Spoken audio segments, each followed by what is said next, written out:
আসসালামু আলাইকুম রহমতুল্লাহি ওয়াবারাকাতু। বয়স হয়ে যাওয়ার পরে মানুষ যেমন মারা যায়, একইভাবে বার্ধক্যজনিত কারণে বা আয়ুষ্কাল শেষ হয়ে যাওয়ার কারণে বিভিন্ন পশু পাখিরাও মারা যায়। আপনি জেনে আশ্চর্য হবেন, পৃথিবীর কোনো পশু পাখিকে বার্ধক্যজনিত মৃত্যুর পরে তার লাশ আপনি কখনো দেখতে পাবেন না। এখন প্রশ্ন আসতে পারে যে, আমরা তো বিভিন্ন পাখি এবং পশুদের লাশ পড়ে থাকতে দেখি। হ্যাঁ, আপনি শুধুমাত্র সেই সকল পাখি বা পশুর লাশ দেখতে পান যাদের মৃত্যু হয়েছে দুর্ঘটনাজনিত কারণে। এই যেমন ধরুন, কোনো পশু পাখিকে যদি খাঁচায় বন্দি রাখেন এবং সেখানে সে মারা যায়, তাহলে তার মৃত লাশ আপনি খাঁচার ভিতরে দেখতে পাবেন। 31st নাইটে আমাদের দেশের অনেক মানুষ আতশবাজি আকাশে ফুটিয়েছিল। এই আতশবাজি ফুটিয়েছিল বিদায় অসংখ্য পাখি মরে রাস্তাঘাটে পড়ে থাকতে আমরা দেখেছি। এছাড়াও সড়ক দুর্ঘটনার সময় বিভিন্ন রকম প্রাণী এবং অন্য কোনো বন্য প্রাণীকেও আমরা মরে রাস্তার উপরে পড়ে থাকতে দেখি। এর সবই কিন্তু অ্যাক্সিডেন্টাল ডেথ বা দুর্ঘটনাজনিত মৃত্যু। কিন্তু কোনো প্রাণীর যখন আয়ুষ্কাল শেষ হয়ে যায়, তার মৃত্যুর সময় যখন ঘনিয়ে আসে এবং এরপরে যখন বার্ধক্যজনিত কারণে সে পাখি বা প্রাণী মারা যায়, তার লাশ আপনি কখনোই খুঁজে পাবেন না। পৃথিবীর কোনো প্রাণী বার্ধক্যজনিত কারণে মারা গেলে তার লাশ আমরা দেখতে পাব না। আল্লাহু আকবার। প্রিয় দর্শক, এর কারণ জানলে আপনি আশ্চর্য হয়ে যাবেন। এছাড়াও আজকের ভিডিওতে আমরা জানব যে মৃত প্রাণীদের জান কে কবজ করে। মালাইকাল মাউত যেমন মানুষের জান কবজ করেন, একইভাবে সকল প্রাণীদের বার্ধক্যজনিত মৃত্যুর সময় তাদের জানও কি মালাকাল মাউত তথা আজরাইল আলাইহিস সালাম কবজ করেন? এই প্রশ্নটার উত্তর আজকে আমরা জানার চেষ্টা করব। তো প্রিয় দর্শক, যেটা শুরুতেই বলছিলাম, আপনি কখনোই স্বাভাবিকভাবে হায়াত ফুরিয়ে যাওয়ার কারণে কোনো প্রাণীর মৃত্যু হতে দেখতে পাবেন না, বা সেই প্রাণীর আত্মা দেহ থেকে বেরিয়ে যাওয়ার সময় কারো দৃশ্য দেখতে পাবেন না।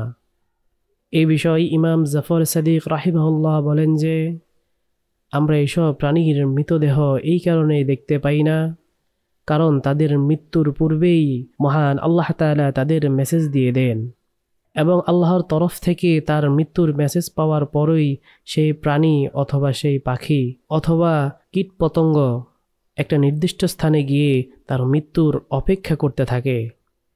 এবং সেই স্থানগুলো কেমন হয় জানেন? যেমন পাহাড়ের গুহায়, গাছের ফোকরে, গাছের ফাঁফা কাণ্ডের ভিতরে, অথবা মাটির সুড়ঙ্গে বা গভীর গর্তে গিয়ে তারা বসে থাকে এবং সেখানে মৃত্যুর অপেক্ষা করতে থাকে, যাতে মৃত্যুর পরে তার লাশ এই পরিবেশের জন্য কোনো ক্ষতির কারণ না হয়। আল্লাহু আকবার। আল্লাহ রাব্বুল আলামিন আশরাফুল মাখলুকাত বলেছেন মানব জাতিকে, আর এই মানব জাতির জন্য পুরো পৃথিবীর পরিবেশ রক্ষা করার জন্য বন্যপ্রাণী বা পশু পাখির লাশ যদি বার্ধক্যজনিত কারণে মানুষের মতো রাস্তাঘাটে পড়ে থাকে, তাহলে পুরো পরিবেশটা নষ্ট হয়ে যাবে। মহান আল্লাহ তাআলার সৃষ্টির একটি অনন্য ব্যবস্থা, যার কারণে মানুষ আজ স্বস্তির নিঃশ্বাস ফেলতে পারছে। অন্যথায় যদি অন্যান্য বন্য প্রাণী বাদ দিয়ে শুধুমাত্র পাখির মৃত্যুর হিসাব করা হয়, তাহলে সমগ্র বিশ্বে 700 মিলিয়ন পাখি বসবাস করছে। এই পাখিগুলো যদি মানুষের সামনে লোকালয়ে মারা যেত, তাহলে মাটিতে মানুষের পা রাখার জায়গা থাকতো না এবং তাদের মৃতদেহ নোংরা আবর্জনা ছড়াতো এবং অগণিত রোগের কারণ হতো। প্রিয় দর্শক, এটি তো গেল কেবল পাখির হিসাব। এছাড়া আল্লাহ তাআলার উড়ন্ত মাখলুক সহ পৃথিবীতে সকল কীট পতঙ্গ, জীব জন্তু, জানোয়ার সকলেই মৃত্যুর পূর্বে তাদের নির্দিষ্ট কবরে চলে যায় এবং সেটি এমন স্থান হয় যেখানে মরে পড়ে থাকলে পরিবেশের কোনো ক্ষতি হবে না। আল্লাহু আকবার। এজন্যই আপনি দেখবেন যে রাতের বেলায় 31st নাইটে আতশবাজির মাধ্যমে যে সকল পশু বা যে সকল পাখি মারা গিয়েছে, এগুলো কিন্তু আমাদের পরিবেশের ক্ষতি করছে। এছাড়া এই পৃথিবীর 700 বিলিয়ন পাখির অসংখ্য পাখি, লক্ষ লক্ষ পাখি যে প্রতিদিন বার্ধক্যজনিত মারা যাচ্ছে, এদের কারো লাশ কিন্তু পরিবেশের কোনো ক্ষতি হচ্ছে না। সুবহানাল্লাহ। এর কারণ এরা মৃত্যুর আগে নিজের কবরে গিয়ে অপেক্ষা করে, যাতে মরে যাওয়ার পর সেখান থেকে তার লাশ পৃথিবীর বায়ুমণ্ডলের কোনো ক্ষতির সৃষ্টি না করে। মনে রাখবেন, বন্য প্রাণীদের আল্লাহ তাআলা জানিয়ে দেন যে তোমার মৃত্যুর সময় ঘনিয়ে এসেছে, এবং সে নিজে হেঁটে হেঁটে সেই স্থানে চলে যায়। অবশ্য এটা আমাদের মানুষের উপর আল্লাহ তাআলার একটি বড় অনুগ্রহ।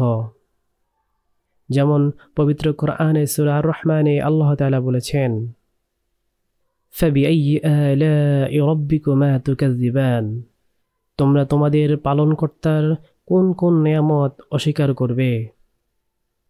প্রিয় দর্শক, এখন কথা বলি, প্রাণীরাও কি মৃত্যুর সময় মৃত্যুর যন্ত্রণা অনুভব করে কিনা। এ সম্পর্কে মানুষ তো মৃত্যুর যন্ত্রণায় একটা কষ্ট পায়, প্রাণীরাও কি মৃত্যুর সময় কষ্ট পায়? এই বিষয়ে বিভিন্ন হাদিসে বিভিন্ন তথ্য আছে। মৃত্যুর সময় মৃত্যু যন্ত্রণা অনুভব করা এটা বাস্তব সত্য। মৃত্যু যন্ত্রণার প্রত্যেক ব্যক্তিকে তার আমল অনুযায়ী দেওয়া হয়। মৃত্যুর সময় ব্যক্তি তার আমল অনুযায়ী কম বা বেশি যন্ত্রণা অনুভব করে।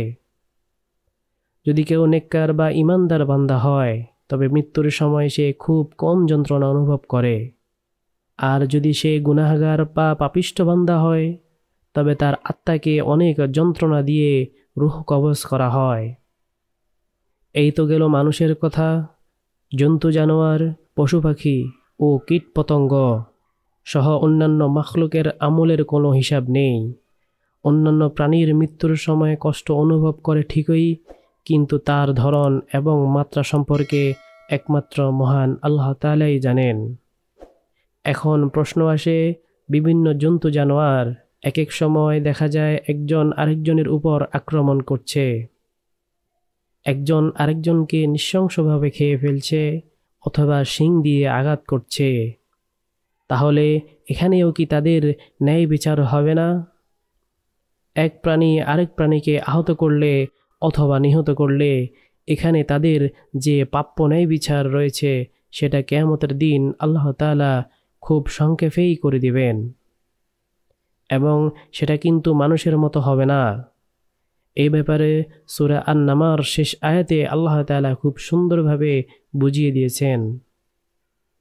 পশু পাখির মধ্যে যে জুলুম হয়, বা এক প্রাণী আরেক প্রাণীর সাথে যে জুলুম করে, কিয়ামতের দিন তাদের হিসাবটা কিভাবে হবে?